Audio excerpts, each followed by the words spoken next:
प्रताड़ित है, बिल्कुल शोषित है। और बच्चों को हम लोग वोकेशनल एजुकेशन में जो सब्जेक्ट है उन सब्जेक्ट्स को हम लोग पढ़ाते हैं। ये जो नमस्कार, मैं राजेश और आप देख रहे हैं नीति 365। व्यावसायिक शिक्षक संघ के धरने पर काफी संख्या में महिलाएं भी उपस्थित थी। चूंकि इनका कहना है कि हम आचार संहिता लगने के पहले भी कई बार हमने धरना दिया था और सरकार को चेताया था कि हमारी जो वास्तविक काम है वो काम लिया जाए और हमारी वेतन है उस पर अच्छे से कार्य किया जाए। हमारे वेतन कटते हैं, वो हमें पता नहीं होता है कि वो वेतन कट के कहाँ जा रहा है, पीएफ कहाँ जा रहा है, कितना कट रहा है, वो हमें जानकारी नहीं है।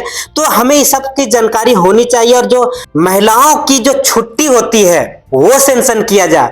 और हम जो गवर्नमेंट जॉब में हैं उससे अधिक काम करते हैं, फिर भी हमें सैलरी उससे कम दी जाती है, सुविधा कम दी जाती है और जो लगातार जो छुट्टियां हैं वो हमें नहीं दी जाती है। ठेकेदारों के द्वारा हमें पेमेंट की जाती है और इस तरीके कई ऐसी समस्याएं हैं जो हम सरकार से गुहार लगा रहे हैं, लेकिन सरकार सुनने को तैयार नहीं है। अगर सरकार नहीं सुनती है तो हम इस आंदोलन को लगातार रखेंगे और अनिश्चितकालीन धरने पर बैठेंगे। आखिर क्या बोल रही है महिलाएं, देखें पूरा रिपोर्ट के द्वारा से।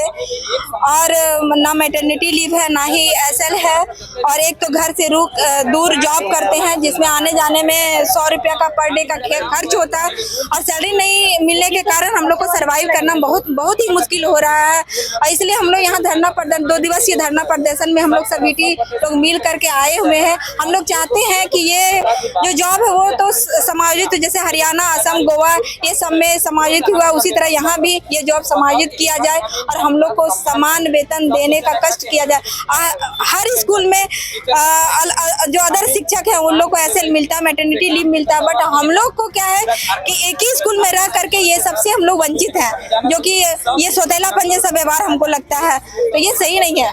लगातार पिछले बार भी कई बार आप लोगों ने धरना दिया था। हाँ, बहुत बार जब से ये सब काम शुरू हुआ भ्रष्टाचार वाला, जब हम लोग को लगा कि नहीं ये हम लोग के साथ बहुत गलत हो रहा है, तो यहाँ कई बार हम लोग धरना प्रदर्शन के लिए आए हैं। आशा कुमारी, मेरा नाम अन्नपूर्णा कुमारी है, मैं +2 हाई स्कूल डुमरी गिरिडीह से हूँ। मेरा कहना है जो एक महिला के लिए होना चाहिए उचित, जैसे एसएल है, मैटरनिटी लीव है, वो एक महिला का अधिकार है, क्योंकि हमारे स्कूल में जितने भी कार्यरत महिला शिक्षिका हैं उनको एसएल, मैटरनिटी लीव और ईएल वगैरह सब है। लेकिन हम ईएल की बात नहीं करेंगे क्योंकि हम लोग गवर्नमेंट में प्रॉपर नहीं आते हैं, तो लेकिन एसएल और मैटरनिटी लीव मेरा अधिकार है। क्योंकि मामला जो फिर धरना किया चालू, मामला से पहले हमारी स्थिति देखिए, आज हम लोगों को रोड पे आना पड़ा। इसके लिए तो सरकार को देखना चाहिए।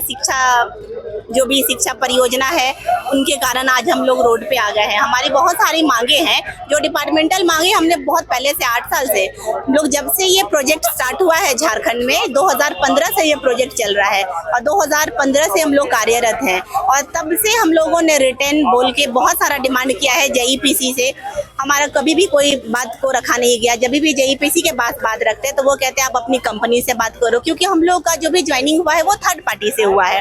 और जब हम अपनी कंपनी से डिमांड करते हैं तो कंपनी कहती है जेईपीसी ने रोक रखा है। तो इस तरह दो के बीच में हम लोगों का ना सैलरी इंक्रीमेंट हुआ है और ना ही हम लोगों को जो भी सुविधाएं मिलनी चाहिए, जैसे बाकी जो भी स्कूल में जितनी भी महिला शिक्षक है उन लोगों को एसएल मिलता है, हम लोगों को स्पेशल लीव वो भी हम लोगों को नहीं मिलता। दूसरा मैटरनिटी लीव नहीं है। हम लोगों का डिमांड है कि एसएल मैटरनिटी हम लोगों को मिले और सैलरी का इंक्रीमेंट हो। और ये थर्ड पार्टी है, थर्ड पार्टी और जेईपीसी शिक्षा, थोड़ा इस पे शिक्षा विभाग ध्यान दे, क्योंकि इन दोनों के बीच में हम लोग पिस के रह गए हैं। क्या मांगे क्या है आपको? मांग हम लोगों का मुख्य मांग है हम लोगों का सैलरी इंक्रीमेंट हो, हम लोगों का समायोजन हो और ये आउटसोर्सिंग बंद हो। सोनी तिवारी, 2015-16 से काम कर रहे हैं। हमारी शुरू की सैलरी 15,000 रुपये थी और उसके बाद हम लोग को सैलरी इंक्रीमेंट मिला। 2018 में हम लोग का इंक्रीमेंट हुआ। उसके बाद हमें किसी भी तरह का कोई भी इंक्रीमेंट दिया नहीं गया है। तो हमारी मांग है कि हमारी सैलरी में इंक्रीमेंट किया जाए और स्कूल के जो बाकी सरकारी महिला टीचर्स हैं उन्हीं के तरह हमें भी स्पेशल लीव, मैटरनिटी लीव और मेडिकल लीव मिले। क्या मांगे क्या है? मांग यही है कि हम लोग का जो स्पेशल लीव नहीं मिलता है, बाकी जो सरकारी टीचर्स हैं उनकी तरह हमें भी स्पेशल लीव, मेडिकल लीव और मैटरनिटी लीव मिले। अंजनी लकड़ा, SS+2 बेड़ो। आज से फिर धरना चालू हो गया, क्योंकि पहले भी आप लोगों ने धरना दिया था। क्या मांगे हैं और पुनः धरना पर आए? देखिए, हम लोगों के साथ बहुत सारी समस्याएं हैं, जिसको लेकर के पहले भी हम लोगों ने सरकार को संज्ञान में दिया था, पर कुछ उचित कार्रवाई नहीं मिली, कुछ नहीं हुई और कुछ पॉजिटिव हम लोग के पक्ष में नहीं हुआ, जिसके वजह से आज पुनः हम लोग आचार संहिता खत्म होते ही आज 2 दिवसीय धरना प्रदर्शन का आयोजन करना पड़ा और हम लोग यहाँ बैठे हुए हैं। देखिए, थोड़ा हम ब्रीफ में जरा बताते हैं सारी समस्याएं क्या है। सबसे पहले कि अपना हम लोग इंट्रोडक्शन दे लेते हैं। हम लोग सारे व्यावसायिक प्रशिक्षक हैं, झारखंड के +2 विद्यालयों में हम लोग कार्यरत हैं। वहाँ से 9 से 12 के क्लास के बच्चों को हम लोग वोकेशनल एजुकेशन में जो सब्जेक्ट है उन सब्जेक्ट्स को हम लोग पढ़ाते हैं। ये जो वोकेशनल एजुकेशन का जो शुरुआत हुई है ये 2015-16 में पूरे भारत में हुई और केंद्र सरकार की ये प्रोजेक्ट है और ये प्रोजेक्ट पूरे देश में ये लागू है, हर स्टेट में। जिस वक्त ये प्रोजेक्ट का जो इम्प्लीमेंटेशन होना था उसमें केंद्र सरकार की गाइडलाइन ये थी कि आप स्टेट्स में इस वोकेशनल एजुकेशन को इम्प्लीमेंटेशन के लिए निर्देश किया गया था कि आप इसको चाहे डायरेक्ट चला सकते हैं। डायरेक्ट करने मतलब विभाग अपने से भर्ती करके शिक्षकों को और इसका क्रियान्वयन करेंगे, और नहीं तो प्रशिक्षण जो सहयोगी है, जो VTP है, VTP के माध्यम से, जिसको हम लोग कहते हैं कंपनी आउटसोर्स एजेंसी के माध्यम से भी इसको चलाया जा सकता है। पर यहाँ हुआ क्या कि राज्य में, हमारे झारखंड राज्य में 2015 में स्टार्ट हुई और ये आउटसोर्स एजेंसी के माध्यम से यहाँ पे संचालित है ये प्रोजेक्ट, जिसमें हम लोग लगातार 7-8 सालों से बिल्कुल प्रताड़ित हैं, बिल्कुल शोषित हैं और काफ़ी हम लोग के साथ प्रॉब्लम्स आते रहे। पिछले हम लोग 4-5 साल देखें, 2019 से लेकर के 22 तक पेमेंट को लेकर के काफ़ी संघर्ष करना पड़ा। 20 महीने 22 महीने तक हमारे मानदेय लंबित रहा, जिसको लेकर के काफ़ी संघर्ष करना पड़ा। हम लोग आंदोलन किए, वो अभी कुछ उसकी स्थिति कुछ ठीक है, लेकिन है क्या सबसे बड़ी इसमें प्रॉब्लम कि एजेंसियां और जो हमारा विभाग है उसके बीच एक टेंडर प्रक्रिया होती है, उनके बीच एक इकरारनामे होते हैं। उस इकरारनामा के दौरान बहुत सारे हमारे पास शिक्षकों को नौकरी से बाहर निकाला जाता है, चाहे वो बहुत सारे रीज़न देते हैं कि भाई डॉक्यूमेंट को लेकर के और उम्र सीमा को लेकर के। मेरा ये कहना है कि हम अगर 30 साल की उम्र में अगर नौकरी ज्वाइन किए हैं और हम 8 साल आपके विभाग में, आपके स्कूलों में हम अपना सेवा दिए हैं और उसके बाद आप अगर नया टेंडर प्रक्रिया लाते हैं तो आप कहते हैं कि आपका जो उम्र सीमा जो है हमारा भर्ती का वो 37 साल मैक्सिमम एज होगा, तो बताइए हम 8 सालों के बाद हमको एक टूथब्रश के जैसा यूज करके फेंक दिया जा रहा है। ये बिल्कुल गलत है, बिल्कुल ये असंवैधानिक मतलब ये गतिविधि को बढ़ावा दे रहे हैं हमारे विभाग ने। हमारा एक ही मांग है कि इतना सारे समस्या इसलिए उत्पन्न हो रही है, ये आउटसोर्सिंग की वजह से हो रही है। सरकार विभाग इसे आउटसोर्सिंग को हटा करके सीधा प्रशिक्षकों को विभाग में समायोजन करे। जैसे हमारा हरियाणा राज्य में ऐसा हुआ, शुरुआती में हरियाणा में भी इसी प्रकार से प्रशिक्षकों को आउटसोर्सिंग के माध्यम से रखा गया था।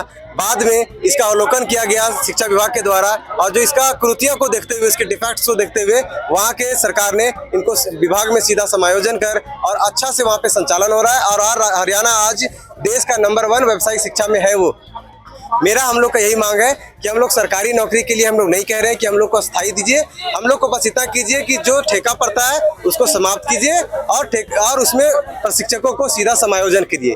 इससे क्या होगा कि जो अनाप शनाप जो पैसे खर्च कर रही है विभाग, जो एजेंसियों को जो फालतू का पैसा जो 15% जो जा रहा है, हर एक प्रशिक्षक का जो सैलरी का 15%, लगभग 4-5 करोड़ रुपया सालाना जो खर्च हो रही है, बर्बाद हो रही है झारखंड सरकार का, वो बचत होगी। और इससे क्या होगा कि एक अच्छा मैसेज जाएगा राज्य में कि जो हमारा कर्मी है, कर्मी को भी एक ये मिलेगा, हम लोग का जो डर है आज हम लोग का जॉब को लेकर के, सिक्योरिटी को लेकर के, उसको लेकर के हम लोग का एक भरोसा मिलेगा कि चलो भाई लंबे समय तक काम करना है, इसको लेकर के तन मन से हम लोग काम भी करेंगे। मेरा नाम श्रवण मेहता, मैं व्यवसायिक प्रशिक्षक संघ के उपाध्यक्ष हूँ। तो बेगारिया ऐसा करके रख दिया है, हम लोग बेरोजगार हो गए एकदम। जैसे कि मैं बोलना चाहूंगा सर, सरकार का सोच देखिए, हम लोग बीटेक, एमटेक, बीसीए, एमबीए करके लोग वो वोकेशनल कोर्स में एम्प्लॉय हुए हैं सब। अब सरकार बोलना चाहती है कि क्लास 12 के बाद बच्चों का प्लेसमेंट करवाइए। 12 के बाद प्लेसमेंट हम कहाँ से करवाएंगे जब हम लोग बीटेक करके 15,000 के जॉब में सिक्योर नहीं है, तो 12 के बाद बच्चा का एम्प्लॉय कहाँ कराएंगे, कहाँ उसके बच्चा को जॉब करवाएंगे? संभव है सर?